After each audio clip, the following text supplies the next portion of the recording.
Friends, Archimedes principal ఏం చెప్తుందంటే, ఒక ఆబ్జెక్ట్ వాటర్లో సబ్మర్జ్ అవుతున్నప్పుడైనా ఫ్లోట్ అవుతున్నప్పుడైనా ఆ ఆబ్జెక్ట్ మీద ఆపోజిట్ డైరెక్షన్లో అంటే కింద నుంచి ఒక ఫోర్స్ యాక్ట్ అవుతుంది. దాన్ని బోయంట్ ఫోర్స్ అంటారు. BUOYANT, యూ సైలెంట్ అక్కడ. సో బోయంట్ ఫోర్స్, దాని ఫార్ములా -ρVg. రో density of the fluid, we volume of fluid displaced, and ఎంత వాటర్ బయటికి వెళ్ళిపోతుంది అది. G is acceleration to gravity. -ρVg కింద నుంచి యాక్ట్ అవుతుంది కాబట్టి. ఇప్పుడు ఒక స్టోన్ ని నేను వాటర్లో వదులుతున్నాను.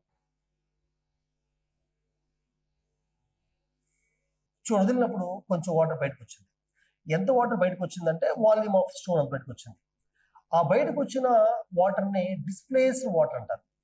దాని వెయిట్ ఎంత ఉంటుందో, ఆ బయటకు వచ్చిన వాటర్ వెయిట్ ఎంత ఉంటుందో అంత వెయిటే బోయంట్ ఫోర్స్ గా స్టోన్ మీద యాక్ట్ చేసింది.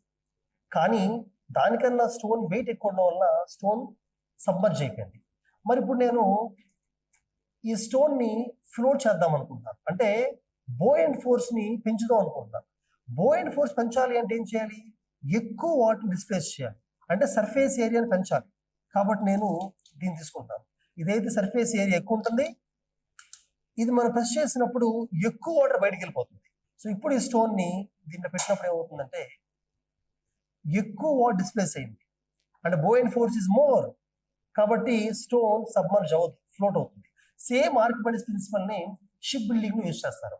షిప్స్ ఎంతో హెవీగా ఉన్నప్పటికీ, large amount of weight carry చేసినప్పటికీ వాటి వాల్యూమ్ ఎలా ఉంటుందంటే ఎక్కువ వాటర్ డిస్ప్లేస్ అయ్యేలా బిల్డ్ చేస్తారు. అందుకనే ships floats on the sea.